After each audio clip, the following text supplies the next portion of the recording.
بسم اللہ الرحمن الرحیم۔ السلام علیکم ناظرین، ابتدا کے ساتھ میں ہوں آپ کا میزبان سبوغ سید۔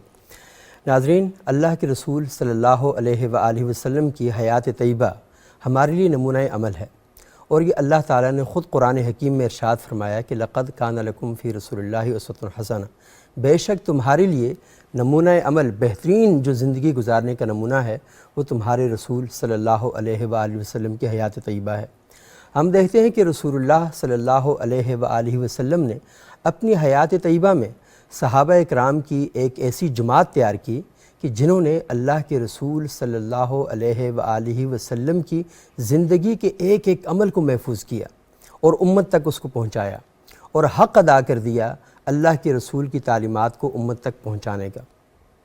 اللہ کے رسول صلی اللہ علیہ وسلم نے اپنی زندگی میں جو رہنمائی کی اور لوگوں کو ایک اعلیٰ اخلاقی اور عرفہ اصولوں کے مطابق زندگی گزارنے کا جو درس دیا، آج ہمارے سامنے موجود ہے۔ ہمارے لیے دلیل بھی وہی ہے اور ہمارے لیے برہان بھی وہی ہے۔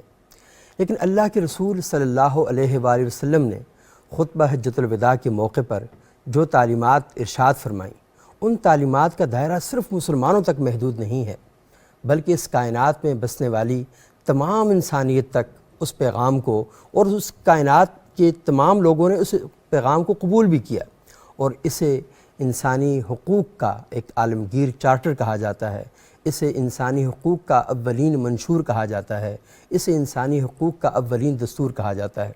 اس کے بعد انسانوں میں جتنے لوگ آئے، ان کا جو سرچشمہ تھا انسانی حقوق کے باب میں، تو ان کی نظریں جب بھی تاریخ میں گئیں تو وہ خطبہ حجۃ الوداع ان کے لیے ایک نمونہ عمل بن کے کھڑا ہوا۔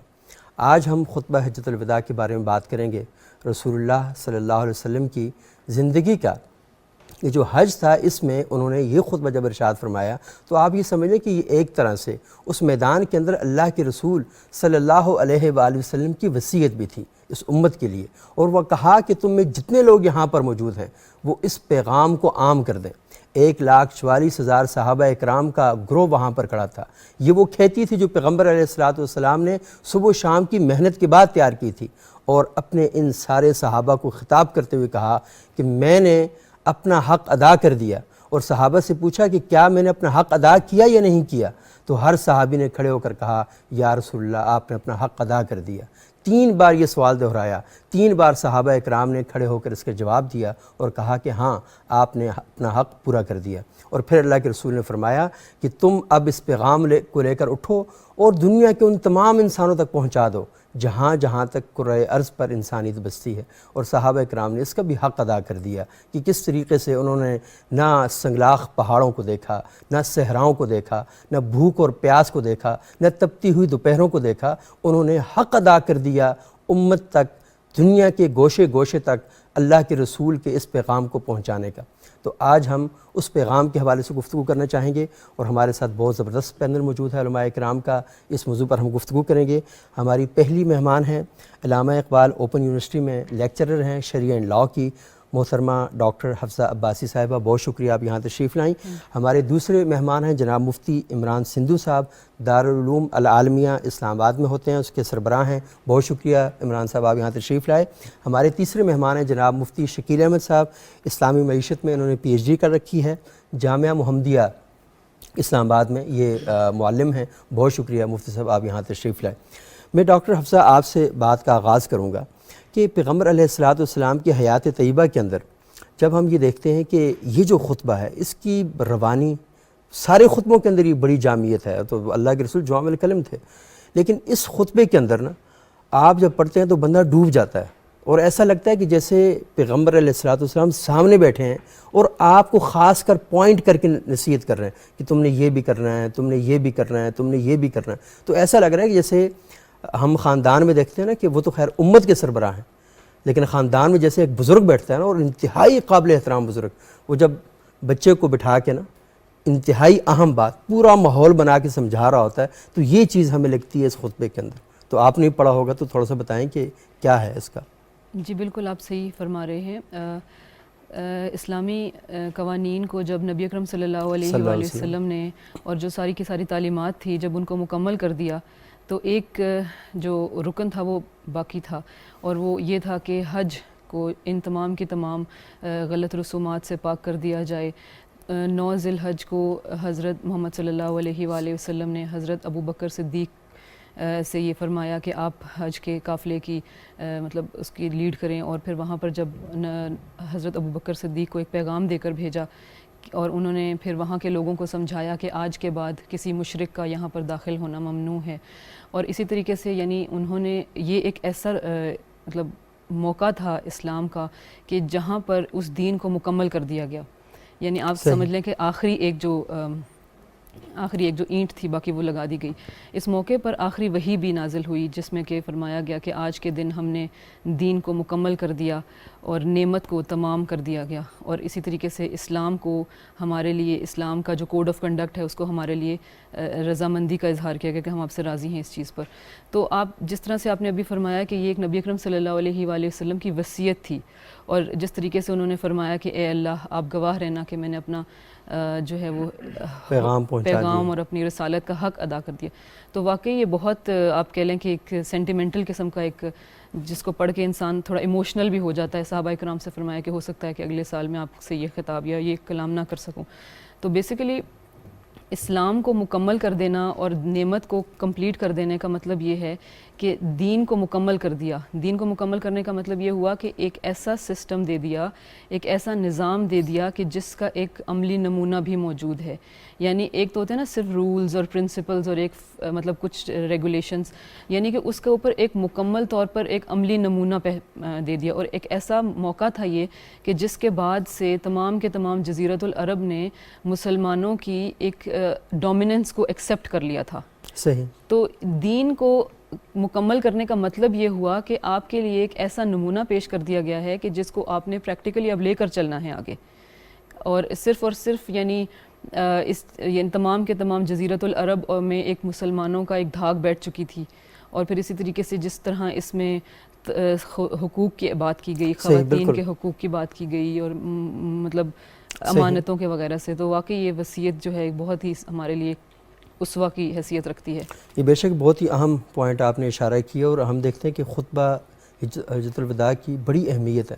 اور وہ اہمیت اس وجہ سے بھی ہے کہ ہم دیکھتے ہیں کہ یہ جو دستور تھا، یہ جو منشور آپ نے خطاب فرمایا، کسی گروہ کی حمایت کا کوئی ذکر نہیں ہے، کسی نسلی تفاخر کا کوئی ذکر نہیں ہے، کیونکہ یہ ساری چیزیں وہ تھیں کہ جو اس عرب کی اس دھرتی پر اس وقت سب سے بڑی لیڈنگ جو آپ کے نیریٹو جو تھے اس کے اندر یہ چیزیں شمار ہوتی تھیں.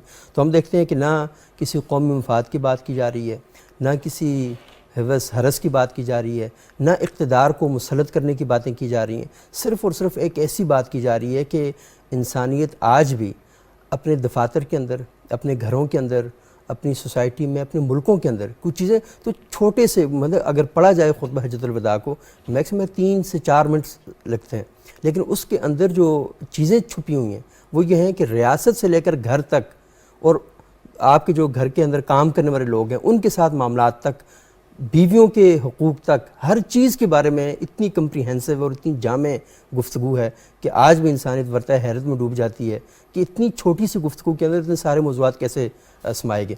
تو یہ مفتی عمران سندھو سے بڑی اہم جو بات ہے یہ ہمیں دکھائی دیتی ہے اس کے اندر. تو تھوڑا سا اس کو ایکسپلین کریں کہ پیغمبر علیہ السلام نے یہ جو جوامع الکلم ان کی ایک خصوصیت تو تھی، لیکن جو میسج جتنا اسٹرانگ میسج جو ہے وہ ہم کہیں نہیں دیکھ پاتے. اور نحمدہ ونصلی ونسلم علی رسولہ الکریم. بسم اللہ الرحمن الرحیم. السلام علیکم ورحمۃ اللہ وبرکاتہ. یہ جو خطبہ ہے یہ اوصیکم سے شروع ہوتا ہے. جو ابتدائی کلمات ہیں یعنی تحمید اور اس کے بعد تو اوصیکم کا مطلب ہم اردو میں بھی یہ لفظ استعمال کرتے ہیں. تو وصیت کرتا ہوں. تو جب وصیت کا لفظ پیغمبر اسلام خاتم النبیین صلی اللہ علیہ وسلم نے استعمال کیا تو وہ جو جوامع الکلم کا ایک صفت ہے ان کے اندر، اسے یہ معلوم ہو گیا تمام صحابہ کو کہ یہ وصیت ہے. صحیح. اور وصیت عموماً ایسے موقع پہ کی جاتی ہے کہ جب وہ موقع آخری موقع ہو، وہ بات آخری بات ہو. یعنی یہ آخری باتوں میں سے، آخری وصیتوں میں سے، آخری اقوال میں سے کوئی قول تھا. اور اس کے بعد فوراً اس کی خود تعبیر بھی پیش کر دی کہ یہ شاید حج کے اعتبار سے یعنی اس موقع کے اعتبار سے، یعنی حج کے موقع کے اعتبار سے، اس مقام کے اعتبار سے آخری ملاقات ہو حج کے۔ حضور صلی اللہ علیہ وسلم کا یہ ہجرت کے بعد پہلا حج تھا اور آخری حج تھا۔ اسی وجہ سے رسول اللہ صلی اللہ علیہ وسلم نے اس کے اندر جو کچھ خرافات تھیں حج سے پہلے، اس میں کچھ ایسے طواف تھے، برہنہ طواف وغیرہ آ گئے ہوئے تھے، ان سب کو ختم کر دیا اور حج کے ارکان بیان کر دیے۔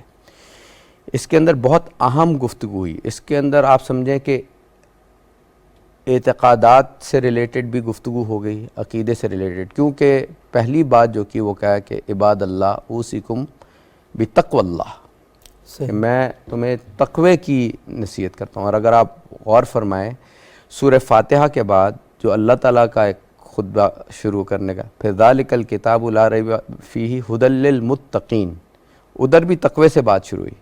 آپ دیکھیں رسول اللہ صلی اللہ علیہ وسلم کی گفتگو کے اندر قرآن کس طریقے سے آپ کو ٹرانسلیٹ ہوتا نظر آتا ہے۔ اور پھر اس کے بعد یہ باتیں بھی ہوئیں، حقوق العباد سے ریلیٹڈ بات بھی ہوئی اور بڑے مختصر انداز میں، یہاں تک کہ جو اسلام کا بیسک یونٹ آف لائف ہے، یعنی خاندان، اور خاندان کے دو افراد ہیں، یعنی میاں اور بیوی، شوہر اور بیوی، ان کے حقوق بھی بڑے مختصر انداز میں بیان کر دیے۔ یعنی اس کا حق یہ ہے کہ وہ اس کے مال کا خیال رکھے، اور اس کا حق یہ ہے کہ وہ اس کی عزت اور آبرو کا خیال رکھے۔ اس بیوی کا حق یہ ہے کہ جی وہ اس کے کھانا پینا کپڑے کا خیال رکھے، اور یہ بنیادی چیزیں ہیں۔ اس کے اندر تمام کی تمام خاندانی اور عائلی زندگی بیان ہوگی۔ آپ نے کہا نا جامع الکلام، بالکل ایک ایک چیز بیان کر دی گئی۔ اسی طریقے سے آپس میں حقوق بیان کر دیے گئے، مسلمانوں کا آپس میں حق بیان کر دیا گیا کہ آج کے بعد جس طرح، اور بڑے عجیب و غریب انداز سے بیان کیا کہ یہ مہینہ کون سا ہے، یہ جگہ کون سی ہے، یہ ایام کون سے ہیں، پورا ماحول بنایا، ذہن نشین کروایا ایک ایک چیز۔ جس طرح یہ حرمت والے ایام ہیں، اسی طرح مسلمانوں کی عزت آبرو یہ آپس میں اس کی بھی حرمت بیان ہو گئی کہ بالکل یہ ایسے ہی ایک دوسرے پہ حرام ہو گیا، اور کہا کہ یہ اس فتنے میں نہ پڑنا۔ پھر ایک بات سے متنبع کر دیا کہ بھائی تم لوگ یہ دیکھو کہ شیطان تمہیں عقائد کے اندر شاید گمراہ نہ کر پائے، بڑے عقائد کے اندر، لیکن شیطان اگر تمہیں گمراہ کرے گا تو چھوٹی چھوٹی باتوں میں گمراہ کرے گا۔ اس طرف بھی آپ کا توجہ کر دی ہے، جو چھوٹی چھوٹی چیزیں ہیں، چھوٹی یعنی مکروہات کے اندر اور مکروہ تحریمی کے اندر جو فقہاء کرام بیان کرتے ہیں، فقہاء نے تو بعد میں اس کو گریجویٹ کر دیا نا چیزوں کو، لیکن اللہ کے رسول نے ایک وہ دے دی۔ پھر یہ بھی کہہ دیا کہ اگلے والے ہم میری باتیں زیادہ یاد رکھیں گے، یعنی کثرت میں بھی ہوں گے، زیادہ یاد بھی رکھی جائیں گی۔ تو یہ جو ادھر جو کم و بیش 1,24,000 لوگ جو مدینہ سے چلے تھے، اور پھر یمن سے کچھ اور لوگ آئے، ایک بہت بڑا مجمع تھا یہ، یعنی آج کل کے دور میں 25 لاکھ کا مجمع ہوتا ہے، جبکہ مسلمان 2 ارب ہیں۔ وہاں پہ کوئی 23-24 کروڑ مسلمان تھے اس دور میں، پہلے ادوار میں، اور رسول اللہ صلی اللہ علیہ وسلم کے دور میں تو اور بھی کم تھے۔ بالکل ایک وہ تقریباً سارے کے سارے ایک اکثریت اس حج کے اوپر موجود، وہاں پر موجود تھی۔ بعض کہتے ہیں کہ 1,44,000 کے قریب جو صحابہ کرام تھے وہاں پر 1,24,000 تو مدینہ سے نکلے تھے نا جی، میں کہہ رہے ہیں 1,44,000 کے قریب مجموعی طور پر تھے۔ اچھا مجھے یہ بڑی اہم بات آپ کر رہے ہیں، لیکن میں مفتی شکیل صاحب آپ سے تھوڑا سا یہ جاننا چاہوں گا کہ یہ جو خطبہ ہے اس کے بارے میں کہا جاتا ہے کہ اگر آپ ساری اسلامی تعلیمات کو اکٹھا کریں تو آپ کو ساری اسلامی تعلیمات کا نچوڑ اس خطبے کے اندر ملے گا۔ تو یہ جو اسلامی تعلیمات کا نچوڑ ہے، آپ یہ سمجھتے ہیں کہ اس خطبے پر ہم لوگوں کو، کیونکہ ابھی ہم نے دیکھا کہ ایک رحمت اللہ عالمین اتھارٹی بھی قائم کی گئی، سیرت کے حوالے سے بہت سارا پروگرام ہوتے ہیں، ساری چیزیں ہوتی ہیں، ہمیں لوگوں تک یہ بات پہنچائی جاتی ہے جی آپ اپنے معاشرت کو، اپنے معاملات کو بہتر بنا کے رکھیں۔ تو کیا یہ ضروری نہیں ہے کہ خطبہ حجۃ الوداع اسے پاکستان بھر میں، اور یہ تو خیر اسلام پاکستان کا ایشو تو نہیں، پوری دنیا کا معاملہ ہے نا، تو جہاں جہاں پر ہمارے ادارے موجود ہیں ہم اس کو خوبصورت الفاظ میں انٹری گیٹ پہ لگوا دیں کہ اللہ کے رسول صلی اللہ علیہ وسلم نے، جیسے مفتی صاحب نے فرمایا نا کہ کہا کہ میں تمہیں وصیت کرتا ہوں، تو اللہ کے رسول کے ہم اپنے خاندانوں میں کرتے ہیں نا، ہمارے بڑوں نے یہ وصیت کی ہے، تو اللہ کے رسول کی یہ وصیت اس بات کا حق رکھتی ہے کہ اسے ہر ادارے کے اندر لگا کے رکھ دیا جائے۔ بسم اللہ الرحمن الرحیم۔ یہ جو خطبہ حجۃ الوداع ہے، حقیقت کے اعتبار سے یہ انسانی حقوق کی جامعیت کا ایک مرقع ہے۔ انسانی حقوق کو اتنی جامعیت کے ساتھ اس سے پہلے نہ کسی نے بیان کیا اور نہ اس کے بعد کسی نے بیان کیا ہے۔ صحیح۔ اگر ہم دیکھیں تو اس کے اندر اعتقادات بھی ہیں، پھر اس کے بعد اللہ تعالیٰ کے حقوق کو بیان کیا گیا، پھر اس کے بعد انسانوں کے حقوق کو بیان کیا گیا۔ انسانوں کے حقوق میں سے انسانوں کے خون کے حقوق، پھر اسی طرح ان کے مال کے حقوق، پھر ان کے باہمی معاشرتی حقوق یہ بیان کیے گئے۔ انفرادی حقوق کو بھی بیان کیا، اجتماعی حقوق کو بھی بیان کیا، ملکی حقوق کو بھی بیان کیا کہ آپ کے اوپر اگر ایک کالا آدمی جو ہے، کالا کروٹا، وہ بھی اگر امیر بنا دیا جائے تو اس کی بھی تم اطاعت کرو گے آپ، اس کے بھی آپ نے ارشاد فرمایا۔ پھر اسی طرح انٹرنیشنل سطح کے جو حقوق ہیں ان کو بھی آپ صلی اللہ علیہ وسلم نے بیان کیا۔ تو یہ ایک ایسا جامع مطلب ہے کہ منشور ہے، دستور ہے کہ جس کے اندر ساری چیزیں تقریباً آ جاتی ہیں۔ آپ صلی اللہ علیہ وسلم کو 40 سال کی عمر میں نبوت ملی، 13 سال آپ نے مکہ میں گزارے، 10 سال آپ نے مدینہ میں گزارے۔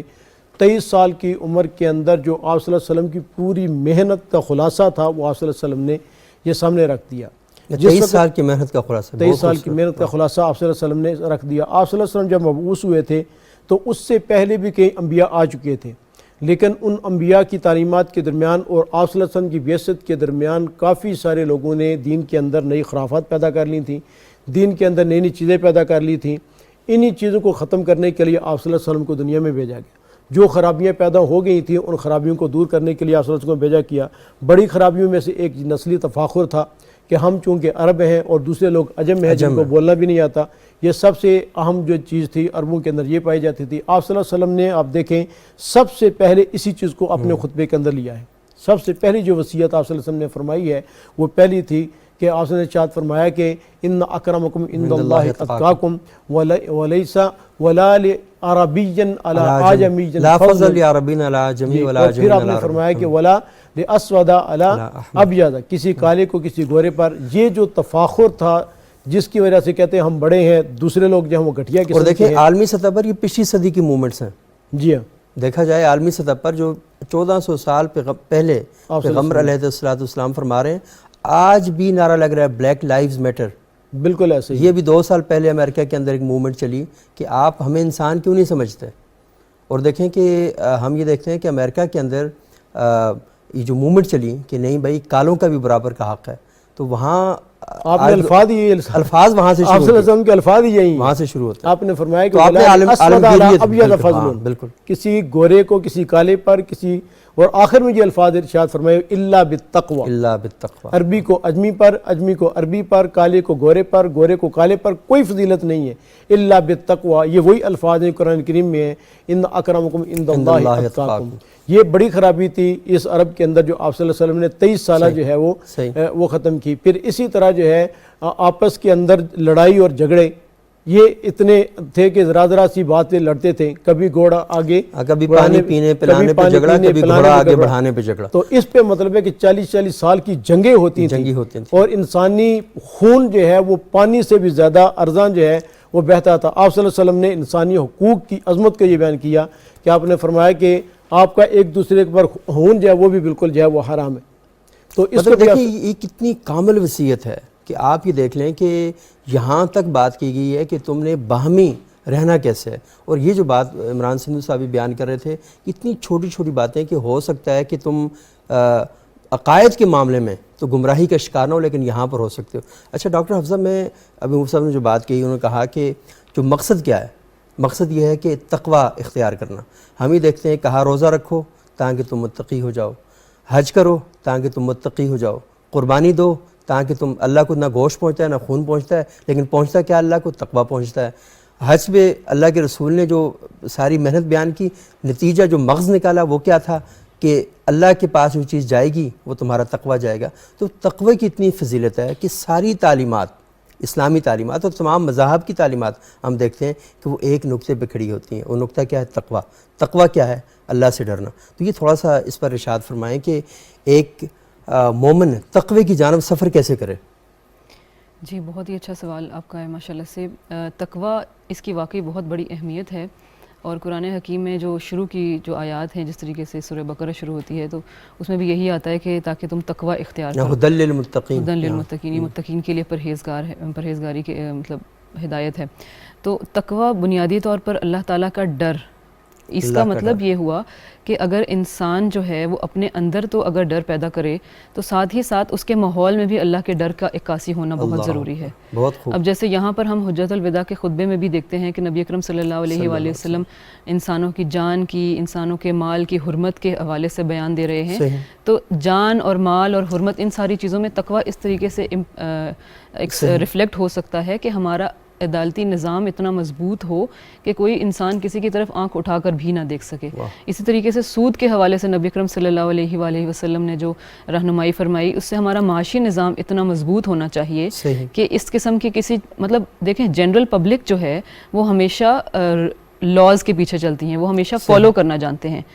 تقویٰ کا مطلب یہ ہوتا ہے کہ ہمارا سسٹم ایسا ہو، ہمارا سوسائٹی کی جو ایک ریفلیکشن ہے وہ ایسی ہو کہ جس سے اللہ تعالیٰ کا ڈر نظر آئے. ہمارا نظام، ہماری سوسائٹی، ہمارے رولز، ہمارے ادارے اتنے مضبوط ہونے چاہیے. جیسے آپ نے کہا نا کہ ہر بلڈنگ کے یا ہر ادارے کے باہر اس چیز کو ڈسپلے کرنا چاہیے.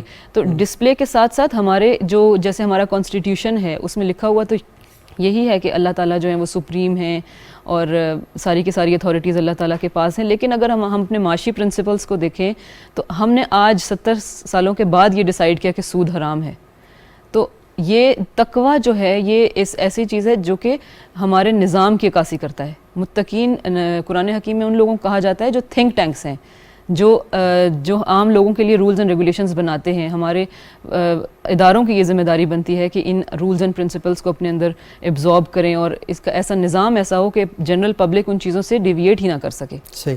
اچھا، یہ بہت ہی اہم بات آپ نے کی اور شرعی عدالت نے بھی حالیہ دنوں میں فیصلہ دیا تھا سود کے حوالے سے.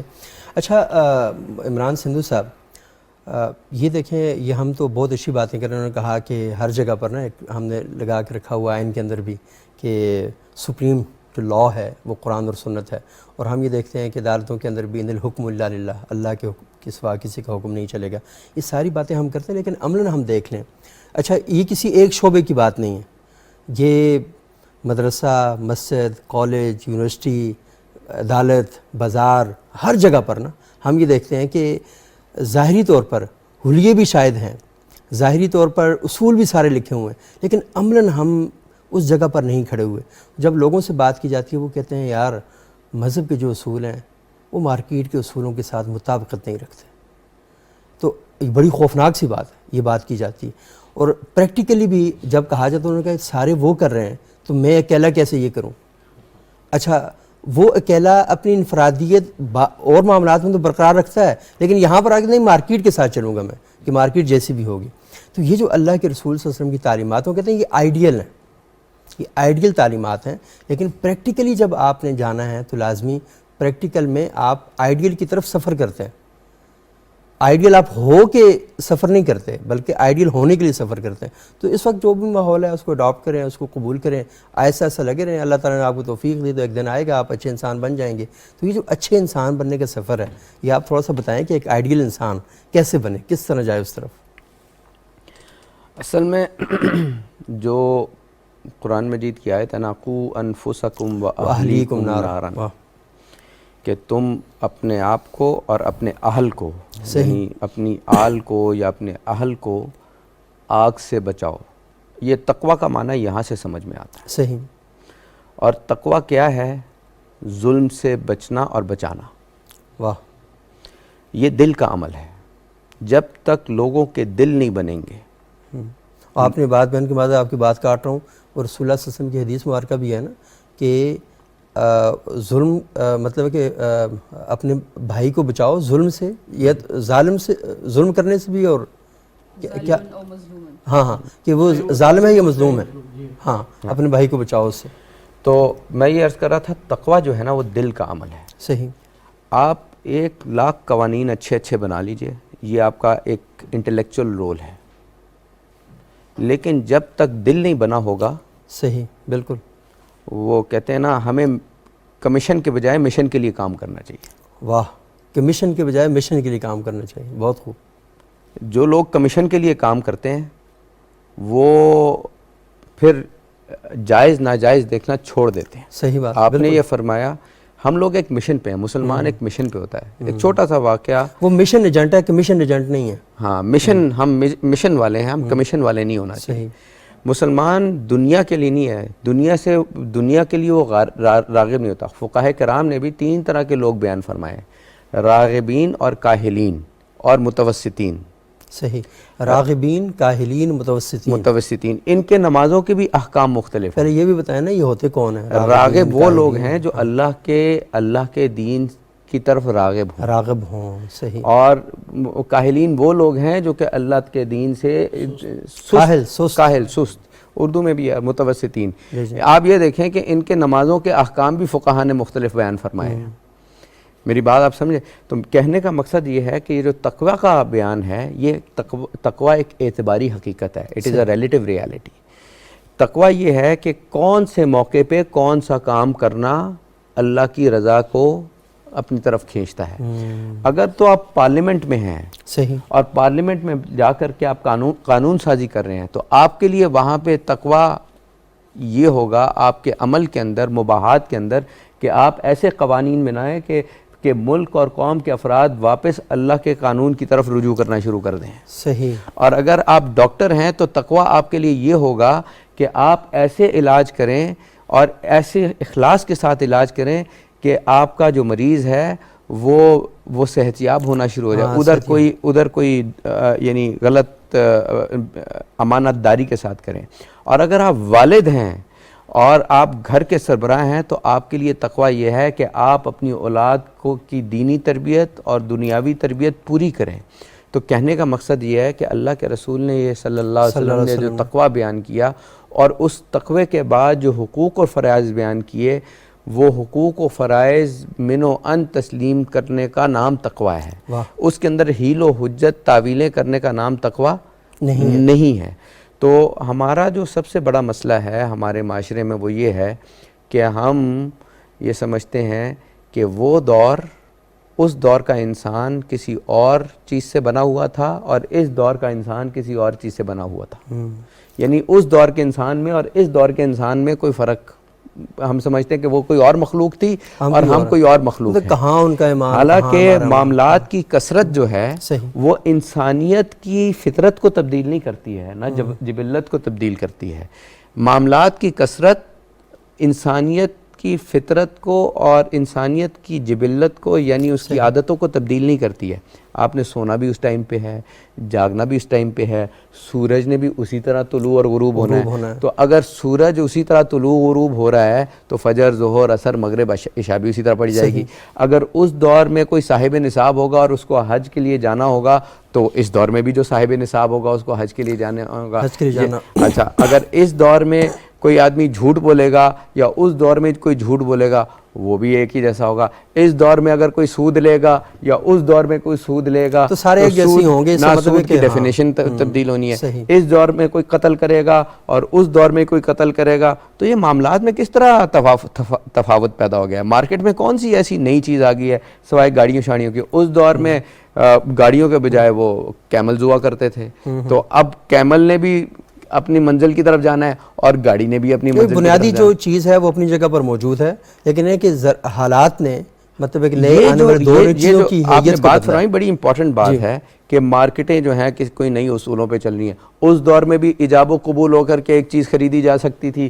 اس دور کا اگر آپ لیٹسٹ قانون دیکھیں آفر ایجاب و قبول کو آفر اینڈ ایکسیپٹنس کہتے ہیں. جہاں پر کوئی چیزیں ہوتی ہیں ادھر مبی کہتے تھے, ادھر کنسیڈریشن کہتے ہیں, ٹھیک ہے نا. تو چیزیں بنیادی بالکل وہی ہیں. اس دور میں لوگوں کی جبلت کے اوپر چھوٹی, جو میں نے کہا نا رسول اللہ صلی اللہ علیہ وسلم نے جس کے بارے میں انتباہ کیا تھا کہ چھوٹی چھوٹی چیزوں میں شیطان آپ کو بہکا دے گا.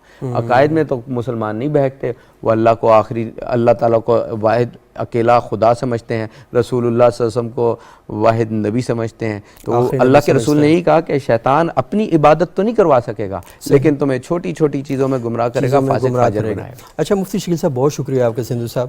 مفتی شکیل صاحب یہ بتائیے گا کہ اب یہ دیکھیں نا کہ جو چھوٹے چھوٹے معاملات ہیں وہاں پر ہم دیکھتے ہیں کہ ہم سے کمی ہو جاتی ہے, کوتاہی ہو جاتی ہے, اور پھر یہ جو کمی کوتاہی ہے یہ اصل میں دروازہ کھولتی ہے ایک بڑی کمی کوتاہی کے لیے.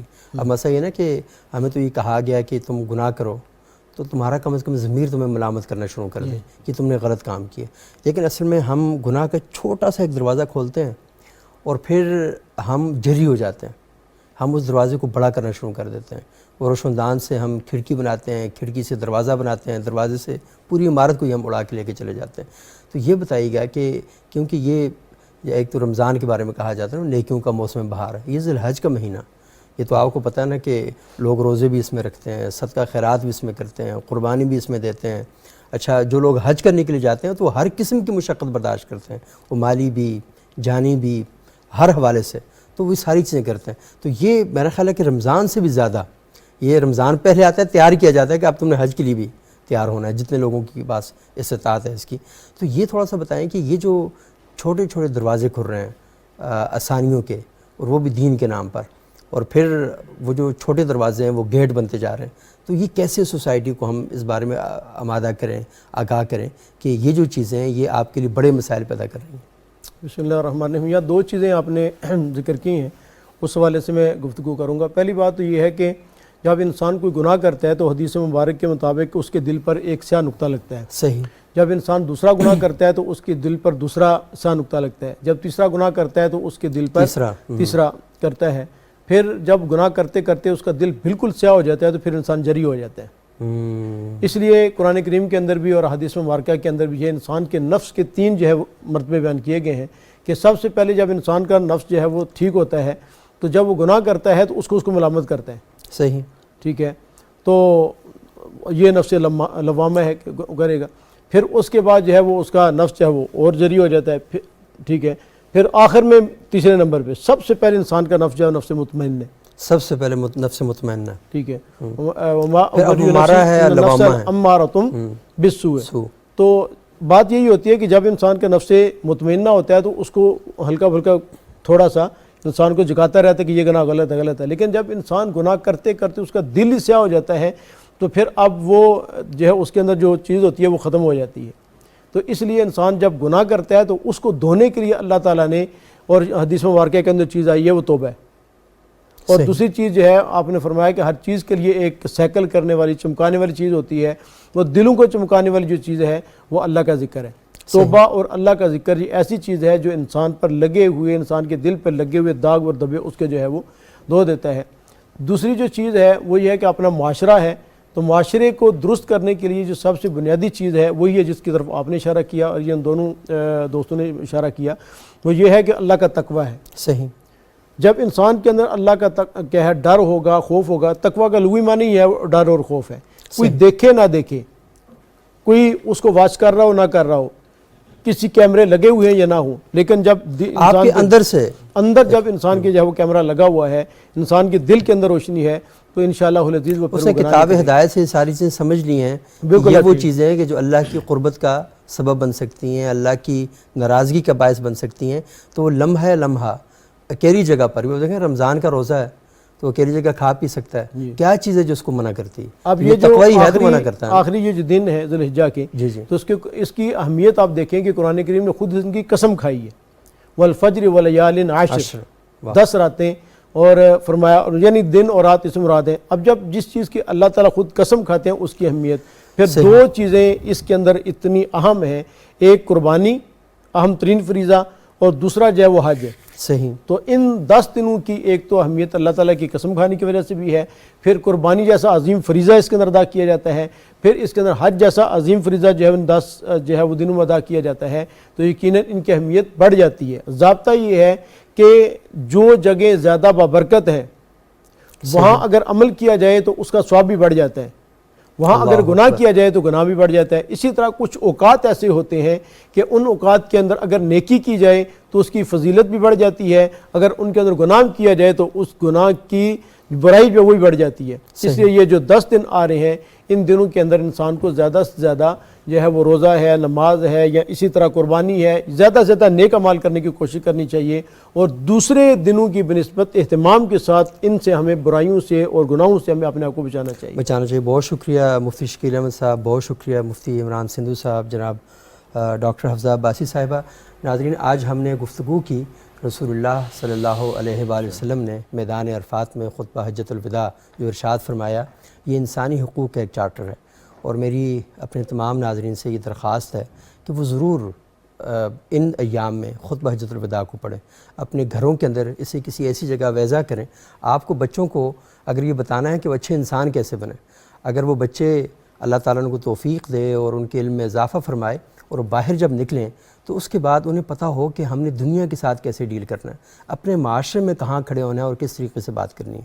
اللہ کے رسول صلی اللہ علیہ وآلہ وسلم کو اللہ تعالیٰ نے رحمت بنا کر بھیجا، اور حالی صاحب نے کیا خوبصورت ان کے بارے میں لکھا تھا کہ وہ نبیوں میں رحمت، لقب پانے والا، مرادیں غریبوں کی بر لانے والا، مصیبت میں غیروں کے کام آنے والا، وہ اپنے پرائے کا غم کھانے والا، فقیروں کا ملجا، ضعیفوں کا مولا، یتیموں کا والی، غلاموں کا مولا، خطا کار سے درگزر کرنے والا، بد اندیش کے دل میں گھر کرنے والا، مفاسد کو زیر و زبر کرنے والا، قبائل کو شیر و شکر کرنے والا، اتر کر ہرا سے سوئے قوم آیا اور ایک نسخہ کیمیا ساتھ لایا۔ یہ جو نسخہ کیمیا پیغمبر علیہ السلام لے کر آئیں، یہ کس کے لیے لے کر آئیں؟ یہ میرے اور آپ کے لیے لے کر آئیں کہ ہم اپنی زندگیوں کو کیسے بہتر سے بہتر بنا دیں اور اپنی زندگیوں کے اندر سے اس عملی منافقت سے کیسے نکل سکیں۔ یہ ٹی وی سکرین ہے، میں آپ کو بتاؤں کہ بہت سے لوگ ہیں بڑی اچھی اچھی باتیں کرتے ہیں ٹی وی سکرین پر بیٹھ کر، لیکن عملی زندگیاں ان کی بڑی خراب ہوتی ہیں۔ آپ اللہ تعالیٰ سے دعا کریں کہ ہم جو باتیں یہاں پر کر رہے ہیں، اللہ تعالیٰ عملی زندگی کے اندر ان باتوں پر ہمیں عمل کرنے کی توفیق عطا فرمائے اور ہمارا معاشرہ ایک ایسا معاشرہ بن سکے۔ دیکھیں ہر سال کئی بار ہمارے دروازوں پر دستک ہوتی ہے، اور یہ دستک اللہ کے رسول صلی اللہ علیہ وآلہ وسلم کی جانب سے ہوتی ہے۔ رمضان کا مہینہ آتا ہے، ہم شعبان کے بارے میں، شعبان کے جو آخری دنوں میں اللہ کے رسول نے جو خطبہ ارشاد فرمایا کہ رمضان کیسے گزارنا ہے، تو 30 دنوں کے لیے روزانہ ہمارے دروازے پہ اللہ کے رسول دستک دیتے ہیں کہ تم نے اپنی زندگی کو یوں گزارنا ہے۔ ذیقعد ذی الحج کا مہینہ آتا ہے تو اللہ کے رسول کے خطبے آ کے ہمارے دروازوں پہ دستک دیتے ہیں کہ تم نے اپنی زندگیوں کو کیسے گزارنا ہے۔ تو آپ اگر اپنی زندگیاں بہتر بنانا چاہتے ہیں اور آپ یہ چاہتے ہیں کہ دنیا اور آخرت آپ کی کامیاب ہو، تو پھر یہ جو دستک ہو رہی ہے اس کی پکار پر لبیک کہیں۔ انشاءاللہ میری اور آپ کی زندگی بہت بہتر اور بہت اچھی بن جائے گی۔